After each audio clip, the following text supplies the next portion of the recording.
नमस्कार दोस्तों, आप सभी का स्वागत है डिजिटल गुरु यूट्यूब चैनल पे। मैं संदीप सर। आज का टॉपिक है सेल, जिसको हम हिंदी में बोलते हैं कोशिका।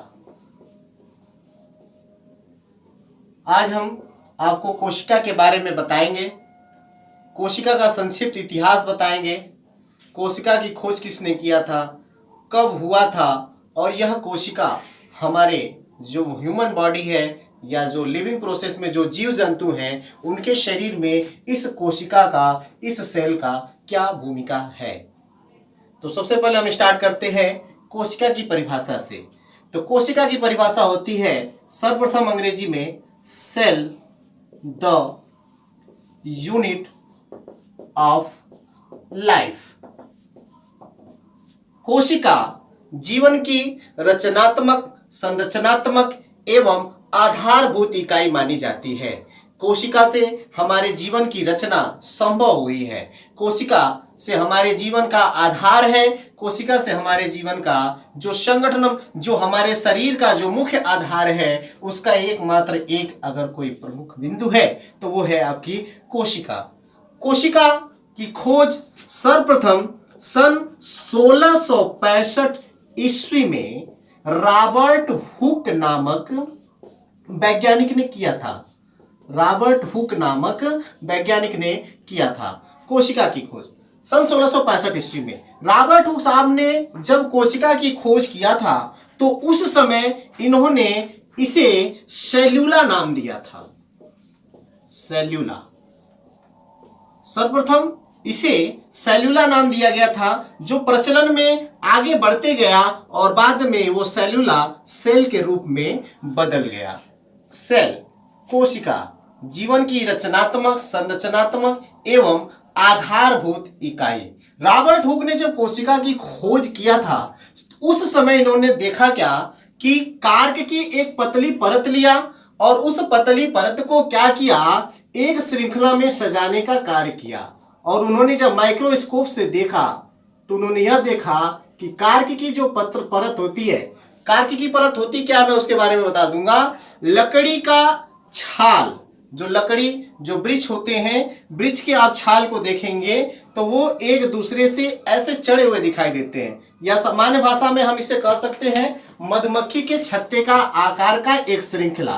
रॉबर्ट हुक ने सर्वप्रथम जब कार्क की पतली परत को उन्होंने जब माइक्रोस्कोप से देखा तो उन्होंने क्या पाया कि कार्क की जो पतली परत थी वो पतली परत एक दूसरे से जुड़ा हुआ था, एक दूसरे से जुड़ा हुआ था। इस प्रत्येक कोष्ठ को उन्होंने सेल नाम दे दिया। ये आप देख सकते हैं कि ये जो छोटा छोटा कोष्ठ है, इस कोष्ठ को उन्होंने सेल नाम दे दिया, सेल यानी कि कोशिका।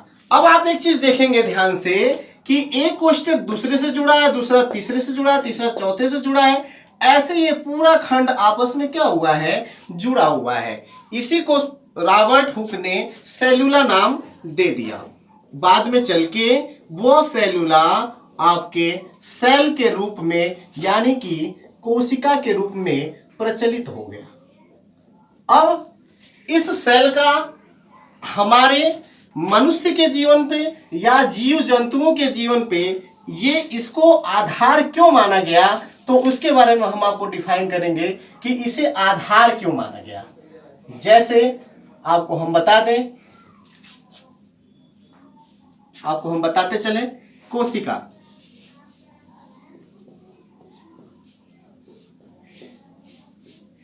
का समूह जब आपस में जुड़ता है, सबको पता है जब कोशिका का समूह आपस में जुड़ता है तो उत्तक बनाता है, और उत्तक जब आपस में जुड़ते हैं तो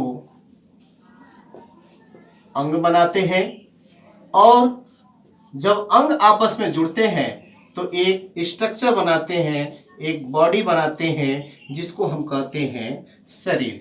तो यहां से यहां तक की प्रोसेस में देखा जाए तो जीव के निर्माण में, लाइफ के प्रोसेस में सबसे महत्वपूर्ण और सबसे पहली भूमिका जो है वो किसकी है? सेल की। और क्या बन रहा है? शरीर बन रहा है, यानी कि कोशिका को हम जीवन का आधार मान सकते हैं। अब हम बात करते हैं कोशिका के प्रकार का। तो दोस्तों, कोशिका मुख्य रूप से दो प्रकार के होते हैं। एक होता है प्रोकैरियोटिक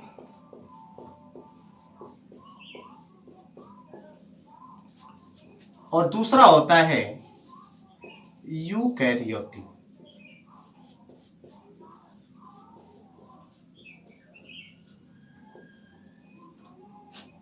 कोशिका ये दो रूपों में पाया जाता है। एक होता है प्रोकैरियोटिक और दूसरा होता है यूकैरियोटिक। अब आगे का जो कोशिका की जो संरचना के आधार पर कोशिका को जो दो भागों में बांटा गया है, इसकी जानकारी हम आपको अगले वीडियो में देंगे। धन्यवाद।